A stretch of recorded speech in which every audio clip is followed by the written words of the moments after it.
ओम शांति। 7 सितंबर 2024 की साकार मुरली है। बाबा कहते, मीठे बच्चे, ज्ञान का तीसरा नेत्र सदा खुला रहे तो खुशी में रोमांच खड़े हो जाएंगे। खुशी का पारा सदा चढ़ा रहेगा। प्रश्न: इस समय मनुष्यों की नज़र बहुत कमज़ोर है, इसलिए उनको समझाने की युक्ति क्या है? उत्तर: बाबा कहते, उनके लिए तुम ऐसे ऐसे बड़े चित्र बनाओ जो वह दूर से ही देखकर समझ जाए। ये गोले का अर्थात कि सृष्टि चक्र का चित्र तो बहुत बड़ा होना चाहिए। ये है अंधों के आगे आईना, क्योंकि कल्प की आयु कितनी है, सृष्टि चक्र में स्वस्तिक का गहरा राज और हर एक युग के बारे में पूर्ण रूप से जानकारी आ जाती है। दूसरा प्रश्न है, सारी दुनिया को स्वच्छ बनाने में तुम्हारा मददगार कौन बनता है? उत्तर है, ये नेचुरल कैलेमिटीज तुम्हारी मददगार बनती है। इस बेहद के दुनिया की सफाई के लिए जरूर कोई मददगार चाहिए। ओम शांति। गायन भी है, बाप से 1 सेकंड में वर्षा अर्थात जीवन मुक्ति, और तो सब है जीवन बंध में। ये एक ही त्रिमूर्ति और गोले वाला चित्र जो है, बस यही मुख्य है। ये बहुत बड़ा बड़ा होना चाहिए। अंधों के लिए तो बड़ा आईना चाहिए जो अच्छी तरह देख सके, क्योंकि अभी सब की नज़र कमज़ोर है, बुद्धि कम है। बुद्धि कहा जाता है तीसरे नेत्र को। तुम्हारी बुद्धि में अब खुशी हुई है। खुशी में जिनके रोमांच खड़े होने होते हैं, गोया शिव बाबा को याद करते हैं तो खुशी में रोमांच खड़े होते, और बाबा इसका कॉन्ट्रास्ट बताते हैं कि खुशी में अगर जिनके रोमांच खड़े नहीं होते हैं तो गोया शिव बाबा को याद नहीं करते हैं। तो कहेंगे, ज्ञान का तीसरा नेत्र थोड़ा खुला है, झुंझार है। बाप समझाते हैं, कोई को भी शॉर्ट में समझाना है। बड़े बड़े मेले आदि लगते हैं, बच्चे जानते हैं सर्विस करने लिए वास्तव में एक चित्र ही बस है। भल भोले का चित्र हो तो भी हर्जा नहीं है। बाप ड्रामा और झाड़ का अथवा कल्प वृक्ष का और 84 के चक्र का राज समझाते हैं। ब्रह्मा द्वारा बाप का ये वर्षा मिलता है। ये भी अच्छी रीति क्लियर है। इस चित्र में सब आ जाता है, और इतने सब चित्रों की दरकार ही नहीं है। यही 2 चित्र बहुत बड़े बड़े अक्षरों में हो, लिखत भी हो। जीवन मुक्ति गॉड फादर का बर्थ राइट है। होवनहार विनाश के पहले, विनाश भी जरूर होना ही है। ड्रामा के प्लान अनुसार आप ही सब समझ जाएंगे। तुम्हारे समझाने की भी दरकार नहीं रहेगी। बेहद के बाप से बेहद का ये वर्षा मिलता है। ये तो बिल्कुल पक्का याद रहना चाहिए, परंतु माया तुमसे भुला देती है। समय बीतता जाता है। गायन भी है ना, बहुत गई थोड़ी रही, थोड़ी की भी अभी थोड़ी रही, तो सफल करना जरूरी है। इनका अर्थ इस समय का ही है, बाकी थोड़ा समय ही रहा है। स्थापना तो हो ही रही है। विनाश में थोड़ा समय है, थोड़े में भी थोड़ी रहती जाएगी। विचार किया जाता है, फिर क्या होगा? अभी तो जागते नहीं, पीछे जागते जाएंगे। आंखें बड़ी होती जाएंगी। ये आंखें नहीं, बुद्धि की आंखें। तो छोटे छोटे चित्रों में से इतना मजा नहीं आता है, बड़े बड़े बन जाएंगे। साइंस भी कितनी मदद देती है। विनाश में तत्व भी मदद करते हैं। बिगर कौड़ी खर्च तुमको कितनी मदद देते हैं। तुम्हारे लिए बिल्कुल सफाया कर देते हैं। ये बिल्कुल छीछी दुनिया है। अजमेर में स्वर्ग का यादगार है। यहाँ दिलवाड़ा मंदिर में स्थापना का यादगार है, परंतु कुछ समझ थोड़ी सकते हैं। अभी तुम समझदार बने हो। भल मनुष्य कहते हैं, हम नहीं जानते कि विनाश हो जाएगा, समझ में नहीं आता। एक कहानी है ना, शेर आया शेर आया, नहीं मानते थे। हाँ, वो हर बार ऐसे बोला शेर आया तो कोई मानते नहीं थे। जब सच में शेर आया तो हो गया काम। तो एक दिन सब गायें खा गया। तुम भी कहते रहते हो ये पुरानी दुनिया गई की गई, बहुत गई थोड़ी रही। ये सारी नॉलेज तुम बच्चों की बुद्धि में रहनी चाहिए। आत्मा ही धारण करती है। बाप की भी आत्मा में ज्ञान है। वह जब शरीर धारण करते हैं तब ज्ञान देते हैं। जरूर उनमें नॉलेज है, तब तो नॉलेजफुल फादर, गॉड फादर को कहा जाता है नॉलेजफुल। वह सारे सृष्टि के आदि मध्य को अंत को जानते हैं। अपने को तो जानते हैं ना, और सृष्टि चक्र कैसे फिरता है वह भी नॉलेज है। इसलिए अंग्रेजी में नॉलेजफुल अक्षर बहुत अच्छा है। मनुष्य सृष्टि रूपी झाड़ का बीज रूप है, तो उनको सारी नॉलेज है। तुम ये जानते हो नंबरवार पुरुषार्थ अनुसार। शिव बाबा तो है ही नॉलेजफुल। ये अच्छी रीति बुद्धि में रहना चाहिए। ऐसे नहीं सबकी बुद्धि में एक रस धारणा होती है। वह लिखते भी है परंतु धारणा कुछ नहीं, नाम मात्र लिखते हैं, बता किसको भी नहीं सकेंगे। सिर्फ कागज को बताते हैं। कागज क्या करेंगे? कागज से तो कोई समझेंगे नहीं। इस चित्र से बहुत अच्छा समझेंगे। बड़े ते बड़ी नॉलेज है तो अक्षर भी बड़े बड़े होने चाहिए। बड़े ते बड़े चित्र देख मनुष्य समझेंगे इनमें जरूर कुछ सार है। स्थापना और विनाश भी लिखा हुआ है। राजधानी की स्थापना यह है गॉड फादरली बर्थ राइट। हर एक बच्चे का हक है जीवन मुक्ति। तो बच्चों की बुद्धि चलनी चाहिए कि सब जीवन बंध में है। इन्हें जीवन बंध से जीवन मुक्ति में कैसे ले जाए? पहले शांति धाम में जाएंगे, फिर सुख धाम में। सुख धाम को जीवन मुक्ति कहेंगे। ये चित्र खास बड़े बड़े बनने चाहिए। मुख्य चित्र है ना, बहुत बड़े बड़े अक्षर हो तो मनुष्य कहेंगे बीके ने इतने बड़े चित्र बनाए हैं। जरूर कुछ नॉलेज है। तो जहां तहां तुम्हारे भी बड़े बड़े चित्र लगे हुए हो तो पूछेंगे ये क्या है? बोलो इतने बड़े चित्र तुम्हारे समझने के लिए बनाए हैं। इसमें क्लियर लिखा हुआ हो, बेहद का वर्षा इन्हों को था। कल की बात है, आज वह नहीं है, क्योंकि 84 पुनर्जन्म लेते लेते नीचे आ गए हैं। सतो प्रधान से तमो प्रधान तो बनना ही है। ज्ञान और भक्ति पूज्य और पुजारी का खेल है न? आधा आधा में बिल्कुल पूरा खेल बना हुआ है। तो ऐसे बड़े बड़े चित्र बनाने की हिम्मत चाहिए। सर्विस का भी शौक चाहिए। दिल्ली के तो कोने कोने में सर्विस करनी है। मेले मलाखड़े में तो बहुत लोग जाते हैं। वहां तुमको ये चित्र ही काम में आएंगे। त्रिमूर्ति गोला ये है मुख्य। ये बहुत अच्छी चीज है। अंधे के आगे जैसे आईना है। अंधों को पढ़ाया जाता है। पढ़ती तो आत्मा है ना, पर आत्मा रूपी नेत्र को विस्मृत भूल गए थे, अर्थात अंधे हो गए थे। तो भी आत्मा ही पढ़ती है, माना स्मृति आ गई। परंतु आत्मा के ऑर्गन्स छोटे हैं तो उनको पढ़ाने के लिए चित्र आदि दिखाए जाते हैं। फिर थोड़े बड़े होते हैं तो दुनिया का नक्शा दिखाते हैं स्कूल पीरियड में। फिर वह सारा नक्शा बुद्धि में रहता है। अभी तुम्हारी बुद्धि में सारा ये ड्रामा का चक्र है। इतने सब धर्म हैं, कैसे कैसे नंबरवार आते हैं फिर चले जाएंगे।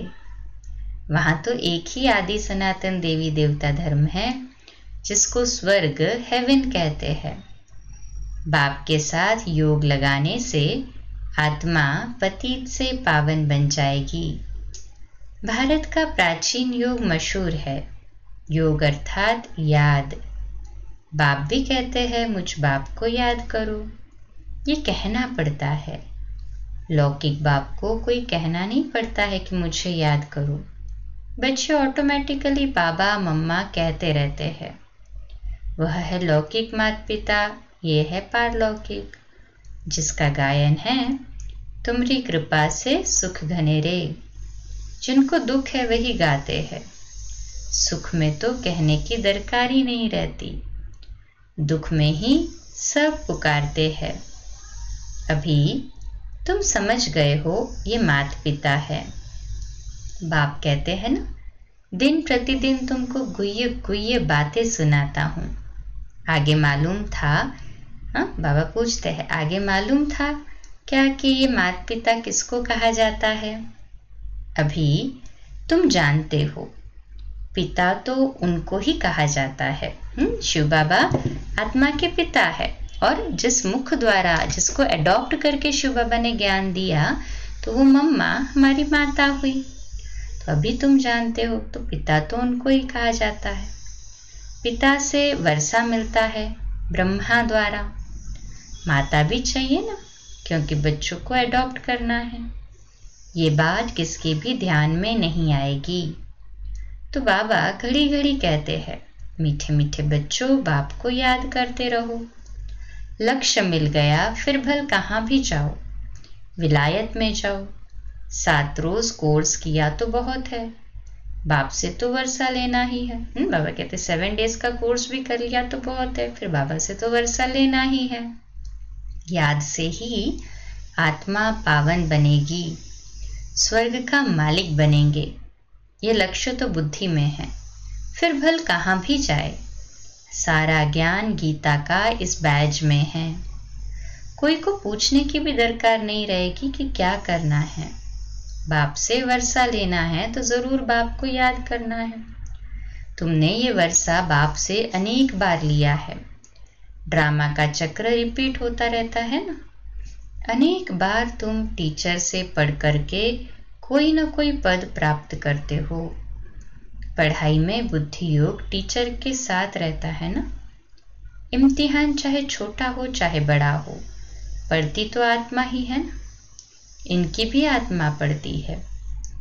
टीचर को और फिर एम ऑब्जेक्ट को याद करना है। सृष्टि का चक्र भी बुद्धि में रखना है। बाप और वर्षे को याद करना है। दैवी गुण भी धारण करने हैं। जितना धारणा करेंगे उतना ऊंच पद पाएंगे। अच्छी रीति याद करते रहते हैं, फिर यहाँ आने की भी क्या दरकार है, परंतु फिर भी आते हैं। ऐसा ऊंच बाप जिससे इतना बेहद का वर्षा मिलता है, उनसे मिलकर तो आवे। मंत्र लेकर सब आते हैं। तुमको तो बहुत भारी मंत्र मिलता है। नॉलेज तो सारी अच्छी रीति बुद्धि में है। अभी तुम बच्चे समझते हो कि विनाशी कमाई के पीछे जास्ती टाइम वेस्ट नहीं करना है। Double underline. वो तो सब मिट्टी में मिल जाएगा। बाप को कुछ चाहिए क्या? कुछ भी नहीं। कुछ भी खर्चा आदि करते हैं सो तो अपने लिए ही करते हैं। इसमें तो पाई का भी खर्चा नहीं है। कोई गोले व टैंक आदि तो खरीद नहीं करने हैं कि लड़ाई करे। कुछ भी नहीं। तुम लड़ते हुए भी सारी दुनिया से गुप्त हो। क्योंकि हमारी तो अपने ही अंदर जो कमियां हैं, विकार है, उनके साथ लड़ाई है। तो तुम्हारी लड़ाई देखो कैसी है। इसको कहा जाता है योग बल। सारी गुप्त बात है। इसमें कोई को मारने की दरकार नहीं है। तुमको सिर्फ बाप को याद करना है। इन सब का मौत ड्रामा में नूंधा हुआ है। हर 5000 वर्ष बाद तुम योग बल जमा करने के लिए पढ़ाई पढ़ते हो। पढ़ाई पूरी हुई फिर प्रारब्ध चाहिए नई दुनिया में। पुरानी दुनिया के लिए नेचुरल कैलामिटीज है। गायन भी है ना। अपने कुल का विनाश कैसे करते हैं। कितना बड़ा कुल है। सारा यूरोप आ जाता है। ये भारत तो अलग कोने में है। बाकी सब खलास हो जाने हैं। योग बल से तुम सारे विश्व पर विजय पाते हो। पवित्र भी बनना है, इन लक्ष्मी नारायण जैसे। वहां क्रिमिनल आए है नहीं। आगे चलकर तुमको बहुत साक्षात्कार होंगे। अपने देश के नजदीक आने से फिर झाड़ दिखाई पड़ते हैं ना, तो खुशी होती है। अब आकर पहुंचे हैं अपने घर के नजदीक। तुम भी घर चल पड़े हो, फिर अपने सुख धाम आएंगे। बाकी थोड़ा समय है। स्वर्ग से विदाई लिए कितना समय हो गया है। अब फिर स्वर्ग नजदीक आ रहा है। तुम्हारी बुद्धि चली जाती है ऊपर। वह है निराकारी दुनिया, जिसको ब्रह्मांड भी कहते हैं। हम वहां के रहने वाले हैं। यहाँ 84 का पार्ट बजाया, अभी हम जाते हैं। तुम बच्चे हो ऑलराउंड, शुरू से लेकर पूरे 84 जन्म लेने वाले। देरी से आने वाले को ऑलराउंडर नहीं कहेंगे। बाप ने समझाया है मैक्सिमम और मिनिमम कितने जन्म लेते हो। 1 जन्म तक भी है, पिछाड़ी में सब चले जाएंगे वापस। नाटक पूरा हुआ, खेल खलास। अब बाप समझाते हैं मुझे याद करो, अंतमति सुगति हो जाएगी। बाप के पास परम धाम में चले जाएंगे। उनको कहते हैं मुक्ति धाम, शांति धाम और फिर सुख धाम। ये है दुख धाम। ऊपर से हर एक सतो प्रधान, फिर सतो रजो तमो में आते हैं। 1 जन्म होगा तो उसमें भी इन 4 स्टेजेस को पाएंगे। कितना अच्छा बच्चों को बैठ समझाते हैं, फिर भी याद नहीं करते। बाप को भूल जाते हैं। नंबरवार तो है ना। बच्चे जानते हैं नंबरवार पुरुषार्थ अनुसार रुद्रमाला बनती है। कितने करोड़ की रुद्रमाला है। बेहद के विश्व की ये माला है। ब्रह्मा सो विष्णु, विष्णु सो ब्रह्मा। दोनों का सरनेम देखो, ये प्रजापिता ब्रह्मा का नाम है। आधा कल्प फिर आता है रावण, डीटिज्म फिर इस्लामिज्म। आदम बीबी को भी याद करते हैं, पैराडाइज को भी याद करते हैं। भारत पैराडाइज स्वर्ग था। बच्चों को खुशी तो बहुत होनी चाहिए। बेहद का बाप ऊंचे ते ऊंच भगवान, ऊंचे ते ऊंच पढ़ाते हैं। ऊंच ते ऊंच पद मिलता है। सबसे ऊंच ते ऊंच टीचर है बाप। वह टीचर भी है, फिर साथ ले जाएंगे तो सदगुरु भी है। ऐसा बाप क्यों नहीं याद रहेगा? जरूर याद रहेगा ना। कहे हाँ जी बाबा। खुशी का पारा चढ़ा रहना चाहिए, परंतु युद्ध का मैदान है। माया ठहरने नहीं देती, घड़ी घड़ी गिर पड़ते हैं। बाप तो कहते हैं बच्चे याद से ही तुम माया जीत बनेंगे। अच्छा, मीठे मीठे सिकिलदे बच्चों प्रति माता पिता बाप दादा का याद प्यार और गुड मॉर्निंग। रूहानी बाप की रूहानी बच्चों को नमस्ते। हम रूहानी बच्चों की रूहानी बाप दादा को याद प्यार, गुड मॉर्निंग और नमस्ते। वाह बाबा वाह, शुक्रिया बाबा शुक्रिया। धारणा के लिए मुख्य सार है। पहली पॉइंट, बाप जो सिखलाते हैं उसे अमल में लाना है। सिर्फ कागज पर नोट नहीं करना है। विनाश के पहले जीवन बंध से जीवन मुक्त पद प्राप्त करना है। दूसरा पॉइंट है, अपना टाइम विनाशी कमाई के पीछे अधिक वेस्ट नहीं करना है, क्योंकि ये तो सब मिट्टी में मिल जाना है। इसलिए बेहद के बाप से बेहद का वर्षा लेना है और दैवी गुण भी धारण करने हैं। आज का मीठा वरदान, योग बल द्वारा माया की शक्ति पर जीत प्राप्त करने वाले सदा विजयी भव। तो आज का स्वमान, मैं सदा विजयी आत्मा हूँ। सदा वर्ड पर अंडरलाइन, कभी भी हार नहीं खाने वाले या कभी कभी भी हार नहीं खाने वाले। मैं सदा विजयी आत्मा हूँ। इसके लिए योग बल बढ़ाना है। विश्लेषण, ज्ञान बल और योग बल सबसे श्रेष्ठ बल है। जैसे साइंस का बल अंधकार पर विजय प्राप्त कर रोशनी कर देता है, ऐसे योग बल सदा के लिए माया पर जीत प्राप्त कर विजयी बना देता है। योग बल इतना श्रेष्ठ बल है जो माया की शक्ति इसके आगे कुछ भी नहीं है। योग बल वाली आत्माएं स्वप्न में भी माया से हार नहीं खा सकती। स्वप्न में भी कोई कमजोरी आ नहीं सकती। ऐसा विजय का तिलक आपके मस्तक पर लगा हुआ हो। स्लोगन है, नंबर 1 में आना है तो व्यर्थ को समर्थ में परिवर्तन कर दो।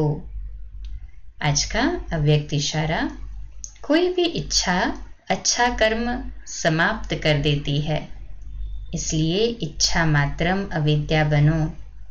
ऐसा ज्ञानी नहीं बनना है कि मैंने किया तो मुझे मिलना ही चाहिए, मेरा कुछ इंसाफ अर्थात न्याय होना चाहिए। कभी भी इंसाफ मांगने वाले नहीं बनना। किसी भी प्रकार के मांगने वाला स्वयं को तृप्त आत्मा अनुभव नहीं करेगा। अच्छा, कम बोलो, धीरे बोलो, मीठा बोलो, सत्य बोलो, सोच समझकर बोलो। निमित्त भाव, निर्माण भाव, निर्मल वाणी। ओम शांति।